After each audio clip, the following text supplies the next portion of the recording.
She is the daughter of a legendary producer, director, Stanley Kramer. She is a founder of Kat Kramer's Films That Changed the World. An actress, a producer, a creator. She is stunningly beautiful. She is Katharine "Kat" Kramer. Hello. Hi. Oh my gosh, that is so beautiful. Go back and keep saying the stunningly beautiful part. I take everything else out and just leave that. Well, I mean, every time I run into people, you know, at events, because I see you at events a lot of the time, people say, oh my God, you know, they always like look at you like, wow, that's just like, you know, you just. Oh gosh, thank you. Well, I hope it helps with my future. Yeah. Yeah, there hasn't been any events hardly. Oh, I know. Well, we got to keep safe. I've only gone to a few things, and now it seems to be getting worse again. I know. I know. Well, we gotta be safe until we can go out there again and swim in the world.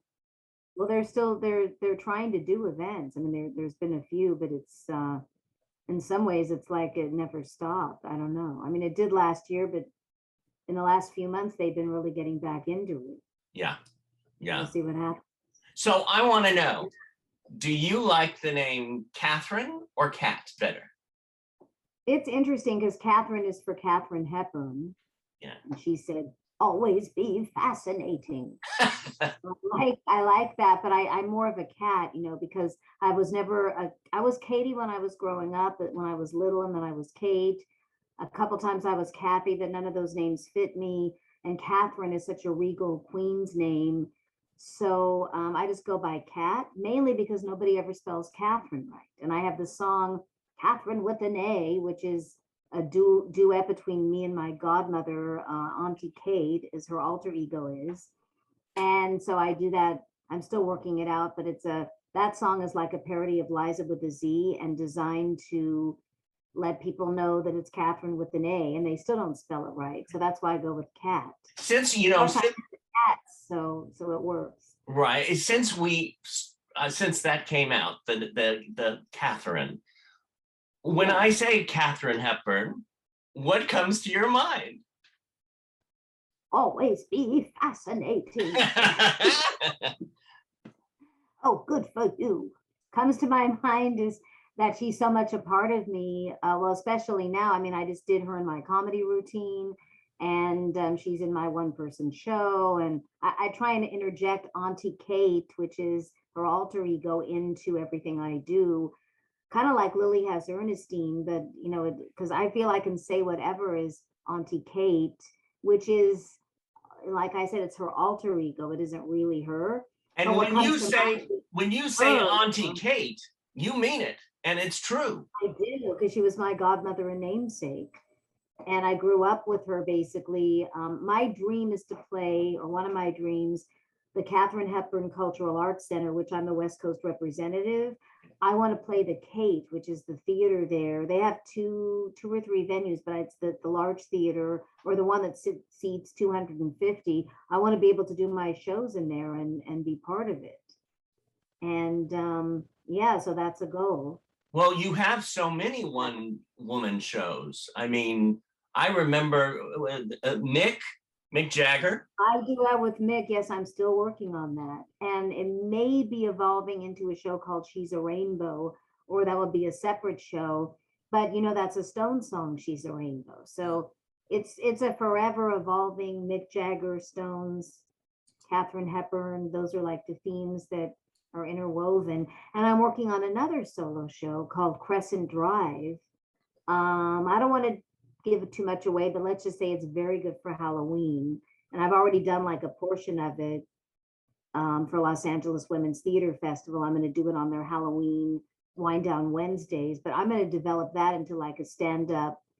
It'll be part stand-up, part monologue, solo thing, whatever. So I'm adapting stand-up into my work, and I'll eventually put the singing in there. I've done stand-up before, but I've never really pursued it like just doing stand-up. Now, why stand up now?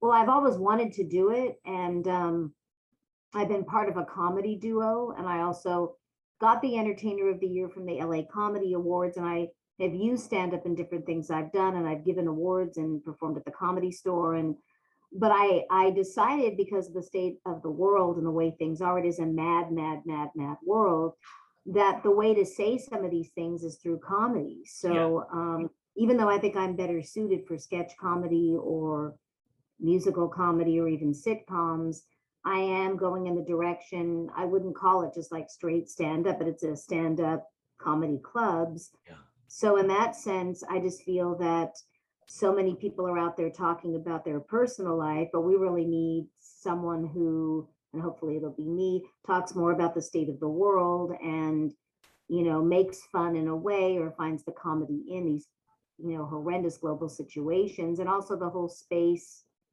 thing that's going on and going out into space. And But so especially now, we need that laughter. We've got to find the laughter and everything. yeah, well, Yeah. Lily Tomlin, as you know, my idol, performing idol, was always, her comedy was clean in the sense that she never, not only did she not, pick on people, but she was never really super dirty and bathroom humor and all that. She was very much about a socially conscious subject. So in that sense, I'm following in that footstep of, just because my father was that, it's in my DNA. So, her kind of comedy is my kind of comedy, but I want to be totally original. Also George Carlin used to talk about, topical global things, and he wasn't talking about parts of the body. I'm not saying I don't. A little bit of that is in there because people need to relate. But I'm so sick of comics just spending a whole night talking about, their anatomy or whatever. And I think I know it needs to be more about what's happening in the world. So that's why I'm going in that direction. And I just decided that, I want to say a lot of things, and it takes too long to say it in these other ways. So I'm going to say it through comedy. Right. Well, And it's something I've always wanted to do.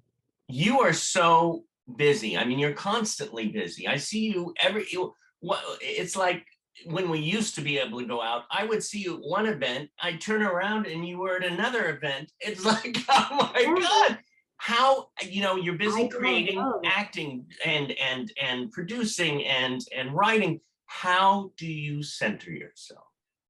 Well, that's a good question, because I don't know exactly. I don't think I do. I mean, like right now, even during and we're still in the pandemic, by the way. So when I say now, I'm still talking like you think it's the tail end of it, but now we have this new variant and all this stuff that's going on. And so I feel like we're still in it. But all last year during the pandemic, the actual original one, I had all these projects I was working on as a producer. I'm acting in a lot of them, but basically I'm producing and these projects with different teams, different writers. And I decided to just work on all of them since we had all this time on our hands. And I got focused on like 10 different projects. Not all of them have stayed. Some of them I kind of put on the back burner, but for the most part, there's like 7 to 10 pretty heavy duty projects I'm trying to do, and my show and stand up and singing and my screening series all at the same time. Right now, I mean, what spurred you, what sparked you to create Kat Kramer's Films That Changed the World? Well, I feel in a way it's a good question, because I've always felt it created itself. How it started was, we have the Stanley Kramer Theater, which is a screening room that was established on the lot at Sunset Gower Studios. And that's my favorite place in the world. That was also formerly Columbia Pictures, where my father made Guess Who's Coming to Dinner and Kane Mutiny and many of his classics, but other people like Barbara Streisand made Funny Girl there. Columbia Pictures has a lot of things that I'm interested in beyond just my father's. So it made perfect sense for me to start programming. Like I wanted a screening series. I didn't want to have to do like several films in a row. I wanted like once or twice a year, but I wanted to start with something that was small. So I started with Yentl, during Women's History Month, and I only had 91 instead of 90. There was less than 100 people there, but it was 91 seats in the theater at that time. Yeah. And I had all women. I maybe had a couple of men because Alan Bergman was one of them, with Marilyn Bergman. But I chose Yentl because also, Barbara had made Funny Girl there. My father, that was his home base. And it was also a strong father-daughter theme, but it had the whole Women's History Month, women's equality. She was also the first woman to write, direct, star, produce, do the music. She basically to do the whole thing in a film. And also the women's equality was in there, that whole theme of, feminism basically. And so I decided to make that the first film. But before that, we had tested it out with the screening of Glyn Turman, who's a friend of mine, the actor Glyn Turman. He was in something called In Treatment, the original HBO series, and he won Best Guest Star in a series, the Emmy. And so we did like to promote him in that, because he became like a part of my team in a sense. We screened In Treatment there for industry people, and that's when I decided, that was before Yentl, I decided let's just go for this. And then Glyn Turman actually became part of my host committee. But long story short, Yentl was the first one. We were just trying it out. And I even flew in women from the Congo because I decided to not only focus on the women's equality aspect in terms of women in film, but I wanted to bring in women that were dealing with equality problems and discrimination from war zones, and make it like a whole, Enough Project, and Raise Hope for Congo, and really, on the hard-hitting issues of the day, to show that we haven't really gone that far or come that far from where Yentl was. So Right. It started there, and then the Cove was the next one I did, which was about, the slaughter of the dolphins in Tahiti, and that was before it won the Academy Award. And I decided I wanted each film to be a different issue, and they could be hundreds of documentaries, primarily documentaries. Yentl was not. So every now and then I don't have a documentary, but for the most part it's films, but it's mostly documentaries. And the Cove was the next one, and it literally went through the roof. And originally my series was called Kat Kramer's Films That Changed the World, which was past tense. Yeah. But I decided, no, I want to show new movies. I'll once in a while I'll revisit an older film, but I really want to show new movies that either just came out that have not gotten the attention or need that extra push for award season. Well, I like the change as well. Change. Yeah, so change. I like the change because even though a film is older, it still changes the world because right, and change instead of changed. So you just take the D off and makes it current. Right. And then Lily came on board as my main ambassador with Elephants and Men, A Litany of Tragedy, which was following in the Cove the wildlife conservation and animal rights. Right. And then we had the anti-bullying, LGBTQ bullying and school violence with Teach Your Children Well, which I did twice for the series. And then Fallout, which was about the making of On the Beach and nuclear issues, that was the 5th anniversary. Then I had a film about Heinrich Himmler, which was really controversial, called The Decent One, for the 6th. For the 7th, I had Martin Sheen and Misha Barton and for Bhopal, A Prayer for Rain, which was about this environmental disaster that happened. So that was another environmental film. Yeah. And that same year, I gave Marcia Hunt the Hunt for Humanity Award. Marcia is 103. She'll be 104 in November, if you can believe it. Was the first real activist in our business who, used her voice for social issues. And she was blacklisted. She was one of the Hollywood 10, but she really doesn't want to focus on that. Right. So, it's part of her, but it's not why she was getting this award. So I call it also the Hunt for Humanity Award, named after her, but also because my father, Stanley Kramer, once was quoted as saying, "I'm always hunting for the next truth." And it was like hunting for social issues, which is what the screening series does. So that award is established with the series. It will be going to a deserving recipient for, I'm in my 12th year, but I'm actually still celebrating the 10th Yeah. anniversary. So after after Bhopal, A Prayer for Rain, I had Grandma, Lily Tomlin, and Oh, we I had the love that whole film. caption. I did an open caption screening of it first time on a studio lot and had ASL interpreters. Well, that's another question that I have about that. You do so much of your work comes from the heart and comes from um, things that change the world. And It's the whole theme, yeah. and then you moved into and got involved with the deaf and hard of hearing community. How did that happen? How did that come Well, about? it's the same thing, David, is like the comedy is global. This is also, I'm trying to expand global reach. Well, I played Helen Keller. That was one of the roles I played as a child actress. And of course, she was deaf, blind, and mute. So from then on, I've always been, championing and advocating for disabilities, people with disabilities. But I specifically got interested in the deaf because of that, and also because Lily Tomlin, who's the ambassador for the series, had used sign language. She was played the mother of two deaf children in Nashville, and then she signed on Sesame Street, and then Jane Fonda, who's also been a host, used sign language in her acceptance speech for Coming Home. And I think it was also because not that the disabilities community weren't active in the arts, but for some reason, Deaf West and the deaf community and the deaf experience was getting much more visibility. And you even see that now, like with Sound of Metal and Coda, the upcoming film. Right. So I think it's not that I just chose the deaf issues as the main disability to push, because they're all important, but those artists within the deaf community their language was getting out there so much, it was becoming so much part of the mainstream, especially when Spring Awakening was on Broadway. And Marlee Matlin is such a great leader, but she's not the only actor out there that's deaf. I mean, Troy Kotsur and Antoinette, there's so many.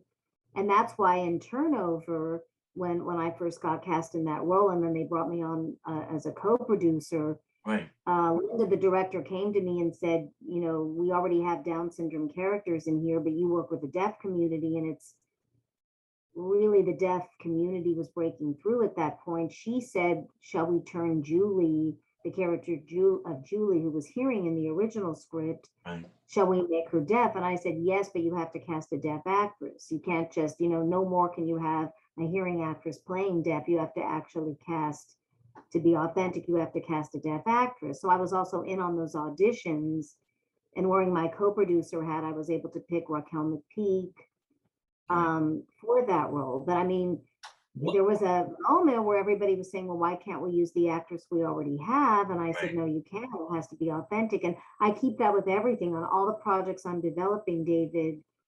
They all have to be captioned. There has to be, that version. And also audio visual for the blind. It's so important that they also be included. So this seems to run through your veins, helping others and using your status to do this. I mean, again, you mentioned Turnover, and I want to get to it because you got, I mean, it's now streaming on Amazon Prime and other platforms, but that for me, that's the biggie. That there's many different ways people can see it if they're not on Amazon Prime. And you got, it's an award-winning moment for you. I mean, you got Best Actress, right? Yeah, Best Supporting Actress, which was great.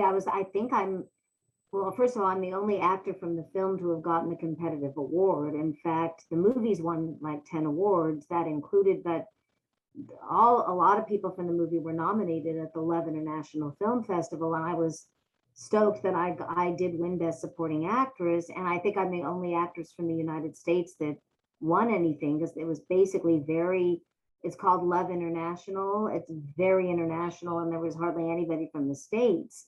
So that in its sense, in itself made it important, and it is an important award. So I'm really happy to have gotten it.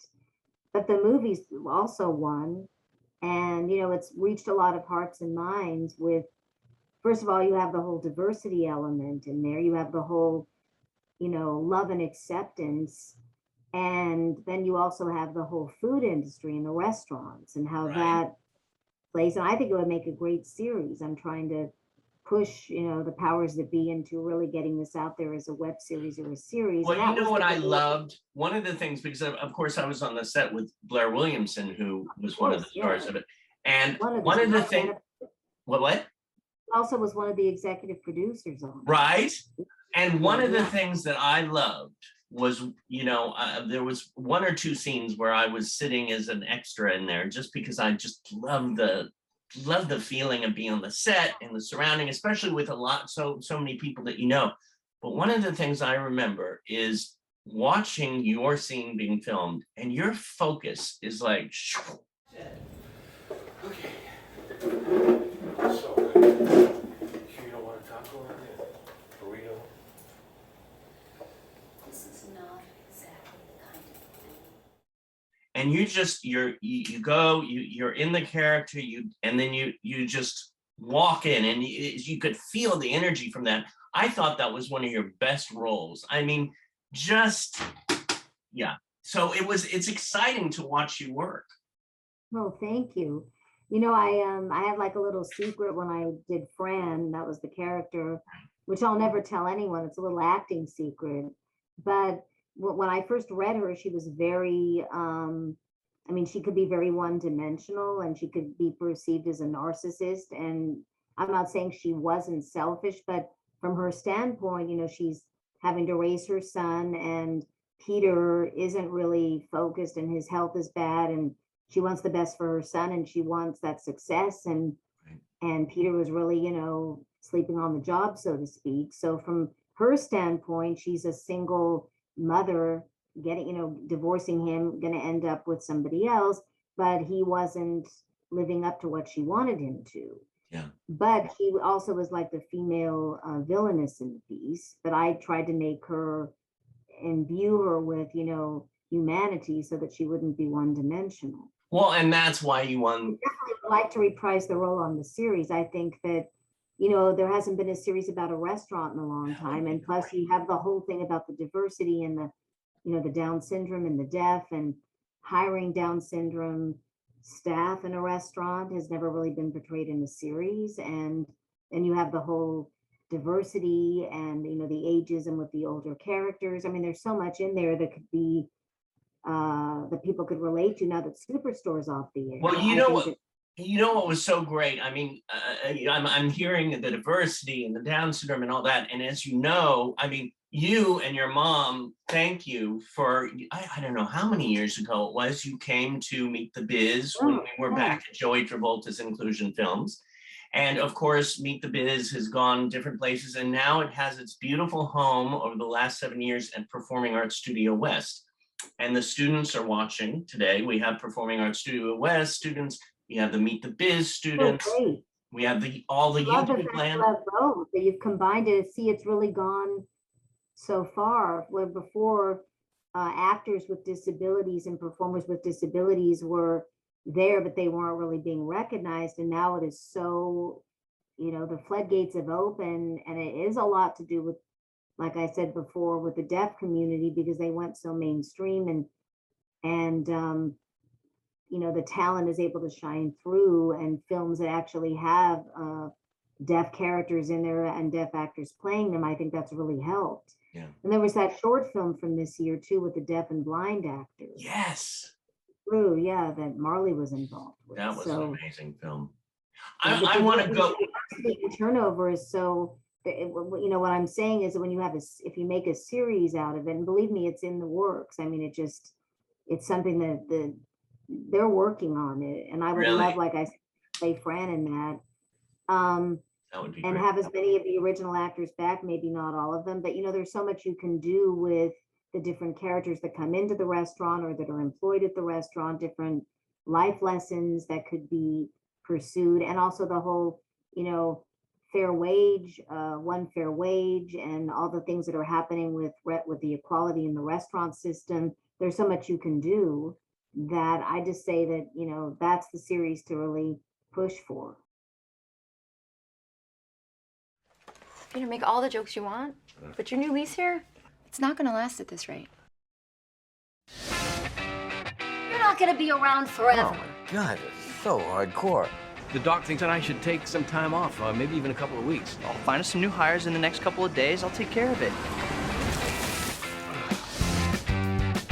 Peter didn't tell you? Tell me what? I'm your new boss. Have you ever managed people? No, sir. Can you start tomorrow? Here? You don't like fire people because they're late, do you? Can you lift a lot of dishes? I can pick up Gina. She is heavy, like a bowling ball. You've gone a little bit and too very far this time. Namaste. You're going to love your new crew. Well, that's great. I can't wait to meet them.